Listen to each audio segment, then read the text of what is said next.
All right, my friends, we are back at Avila. We are on the hole 10, back 9. Thank you for those who watched the front 9. It was uploaded last week. I was 6 over. Honestly, really good for me on this course. I don't play it that much.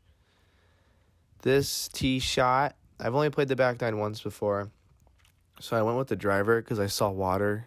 And anytime you see water on a tee shot, you get I get scared, at least. I only have so many golf balls. And I regret it. I should have hit a 3-wood. Or I should have aimed more left. There's like tents right there. I mean, I didn't really make much sense. And yes, I did tweak my right something on that. I swung big. You see water, you swing big. We've been there before. It hit off the fence, and I got lucky. So, like 80 yards with a 60-degree.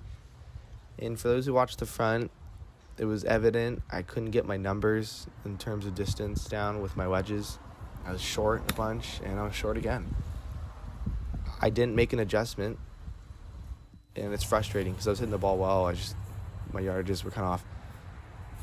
And I'm coming up to this, and I'm like, this is a really good up and down opportunity. I've been here before. It's like a little straight arm, no finesse, and it just came out hot. You can see the blades are kind of thick there. That doesn't mean the blades of the grass are thick. What a dumb comment. All right, well, I'm putting good through 9, and I've taken my time on this. I'm playing by myself right now, and I sink this. It was a great putt. Could not be any happier. Now, on this hole, in the bottom right, you can see I pair up with my friend Michael. It was a pleasure playing with you, by the way. And he plays here a lot, so he was giving me a lot of tips. Actually, he was the reason why I played well in the back. But this is like a dog leg left, and I had a 3-wood in my hand, and he told me to hit a driver, so I did. Thank you, Michael. Much appreciated.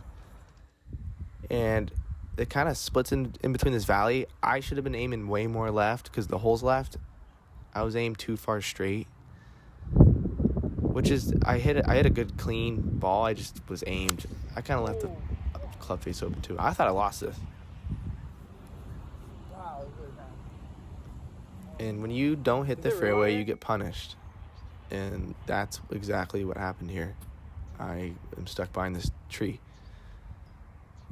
which is I couldn't hit it straight up. I tried to get crafty and punch it through, and it got hung up in the trees.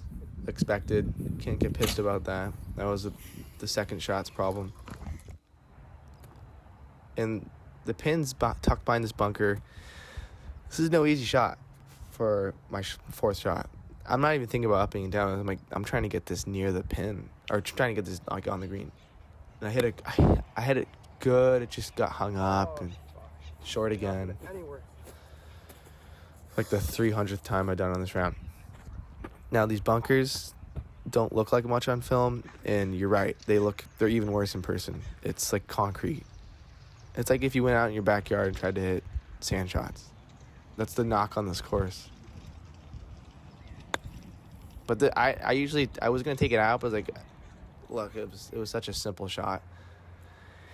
And, this was almost gimme range. And with all the crap on the green, sometimes I give them, but I cleared it up and I tried to putt in, and it went right. You saw that. It went right then, and, double bogey, not good. Double bogey, not good. This is number 2 or 3 handicap on the course. There's a bridge up there, you can see. I think it was 240 to the bridge. So I choke up on a 3-wood, and I hit one of my best shots all day. Perfect draw. It rode the right side and left me right here. It could not have been any better. It's 150 in.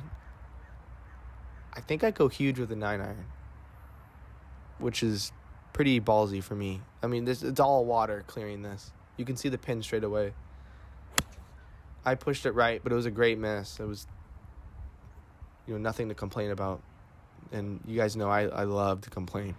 So this is for birdie on the, 3, 4, 5 handicap.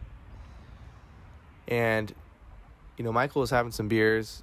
It made me realize I should have brought some beers. And I'd definitely say I play a lot calmer when the other person's playing calm and playing good. And Michael, you're a phenomenal golfer.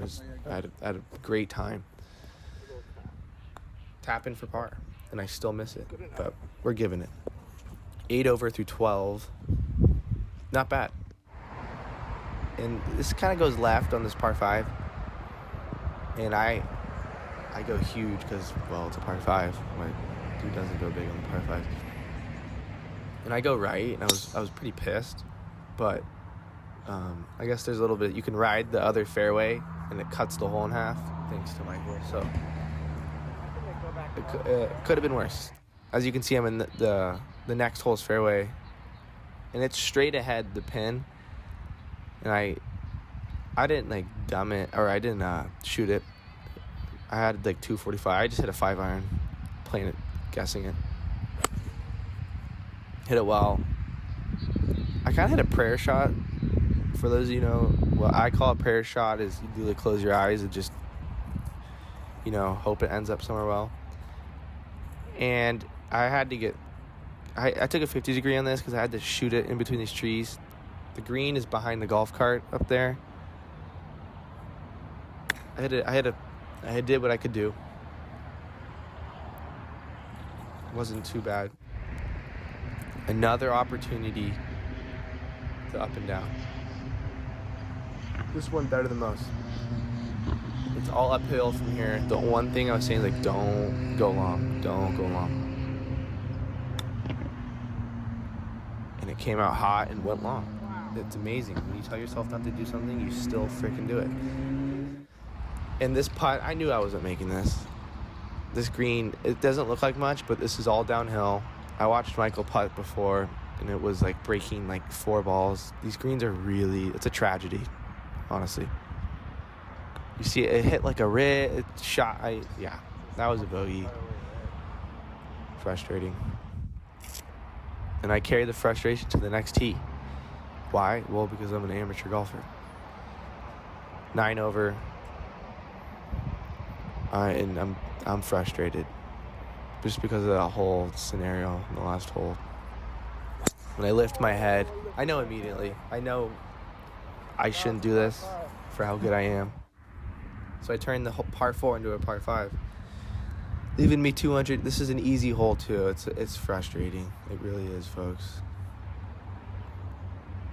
But we're playing good. I go huge, and I hit a root or something. I don't know.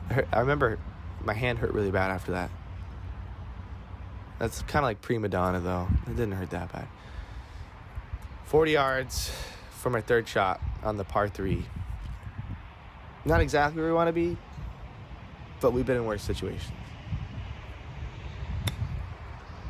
And you don't have to guess because you already know. I'm short.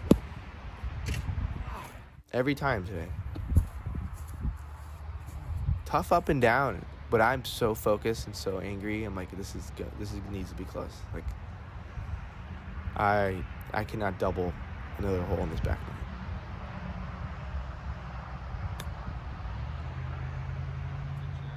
It was good. It was really good. It was a tap in. And I missed the tap in, but it doesn't matter. That's why we call it a tap in. All right, par 3. We'll take the bogey on the last hole. This thing's just 200 yards straight. I would have hit a 220 club because you got to clear the bunker. I pipe a 5-iron. I hit it really well, and it just got hung up. That was close. No, I'm not going to lie to you guys. It landed in the bunker, but the bunker was concrete. I wouldn't be able to get it out. So I move it up a little bit. I'm talking 2 feet. It was not that drastic of a move. But I stay honest. And I didn't take a drop. I'm shooting for 2. For those who've played Avila, you'll know. The bunkers are trash. But I had a good chip. And I focus. That's why, when you focus, my friends, you tend to make more putts. Or patience. Not patience, that's a dumb word. I say just taking time, taking your time, really feeling it out. And I carry the momentum. I think everyone's momentum based. But that was a big putt. That was a big par because that hole's not easy. Another dogleg left. This course is filled with anti-slice material. You cannot slice here. If you're a slicer, don't show up to Avila. Good luck. But my draw was working today, and that's the reason why I'm 10 over through 15 holes. Hit a perfect bomb, nuclear drive. Got 135 in. Going like 80% pitching wedge, and I strike it clean. The pin was right. I went for the center of the green, and it hit the center of the green. Rolled off a little bit, but that's fine.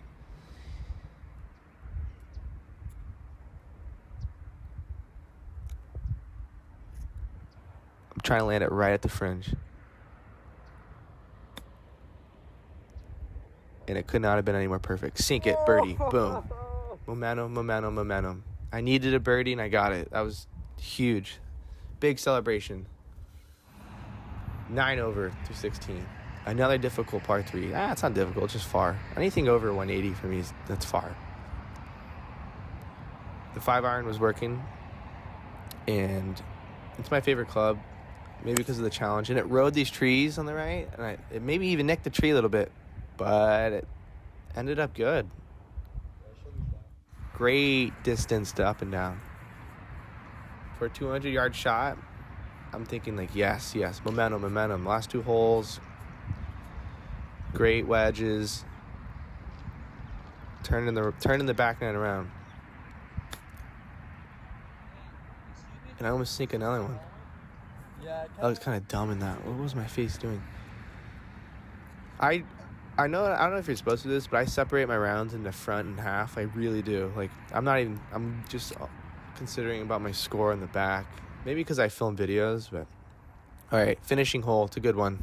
More water, so that calls for swinging an extra 25% harder, which is so unnecessary because this hole has a huge fairway. I just eked it left. Right. Obviously not left. I go right. And we saw it land. I'm kidding. I don't know if it landed, but I'm dropping here for 3. I seriously think it did land in the marsh to my right. I didn't hit a provisional. Shoot me. I'm shooting 3 from here. Another pitching wedge opportunity. The swing felt great. I just yanked my left shoulder, and I knew right away. I flushed it. But open the left shoulder. Leaving me in a terrible position. And when I mean terrible, I foreshadowed the club throw.